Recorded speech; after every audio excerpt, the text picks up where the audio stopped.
ویلی و مشرتا ما ان شاء الله درې ورځې دلته باندې مستریمانو څوک ته پوسوي صرف دی ایریا ته تراشه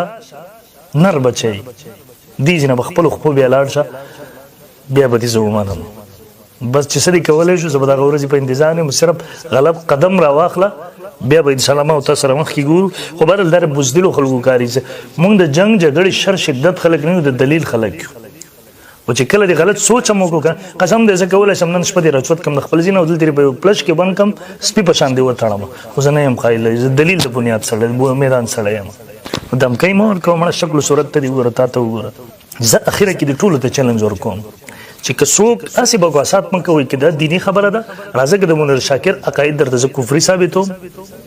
د منیر شاکر په باره کې تمام مدارس او فتوی درته خایم د منیر شاکر اگر درته ګستاخ ثابتوم اگر درته منکر حدیث ثابتوم ته کوم مسلمان ثابتول شي بسم الله وکم میدان تراش اسم پزول قلتی سو کم دغه بده حمایتیانو کې سو کم یوسف بونری بلی د دلیل په بنیاد باندې راشه راځه ترغه عقاید کفر ثابتوم پر ریکارډ باندې موجود دي ته کوم مسلمان ثابتول شي راشه میدان صرف د کنزلو شیخونه دغه دینی مسائل دي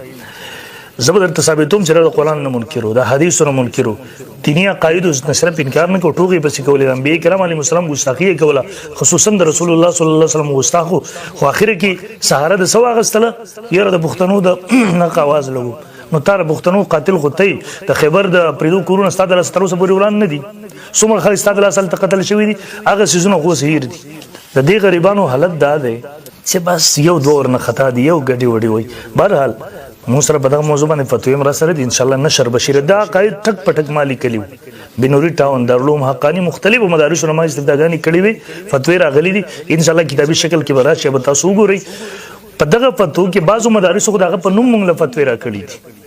او بعضی مدارس ته دغه سی وي او په کې ډېر لوی مدارس اکابر دي ان شاء الله کتابي شکل کې بلاش بعضی مدارس دغه سی چې د عقاید ورته ما ولیکل نوم ورته ونه لیکو چې سړي دا عقیده یو مفتی دا عقیده دغه یو عقیده چې په کلیپ کې ما کوم لیکلي دا په ریکارډ باندې ما سره په کلیپونو کې را سره دي کوم چې ما په استفتاء کې لیکل چې په ثبوت سره پیش کولای شم نو هغه فتوی ان شاء الله ولې تاسو مخې تراشي تفصيلات بهرال دغه سو خبرو اگر چې مناسبه مونږ خو ما ورته جواب ریکارډ کو کم کسان دغه پزول بکواساته کړی دي زه بیا په اخر کې ټول پښتنو ته وایم ورې د خپل دین فکر وکړي د خپل ایمان فکر وکړي د خپل عقیده فکر وکړي الله ته ورځي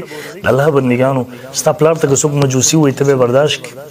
یو سړی امام بخاری ته امام مسلم ته امام ترمذی ته هغه محدثینو چې د دیو پازمت باندې د امت اجماع ده هغه خلکو ته مجوس وي ظالم هغه د حدیثونو انکار کوي تاسو د پیغمبر ګستاخی کوي تاسو منځونه چې منځ صلات نه د منځ نه دی مور درود شریف نه انکار ذکر نه انکار د زکات نه انکار تاسو د موجوده د حج عمره نه انکار دا مړه د ټول دنیا مسلمان سوار له سو کال په دین وې څوک نو پوه شوی نو ته پر کم طرف پوه شو نو وحی براغله په بری صغیر کې چې انکار حدیث کوم په نو هغه دومره نقصان نو کړي څومره دې نقصان نو الله ته ورځي خپل غاړه الله تخلاص کړي چاره پر خپل اخرت مو بربادوي الله رب ذوالجلال دې موږ د هر قسمه فکر ګمراهانو نو وساتي جزاكم الله خيرا السلام علیکم ورحمت الله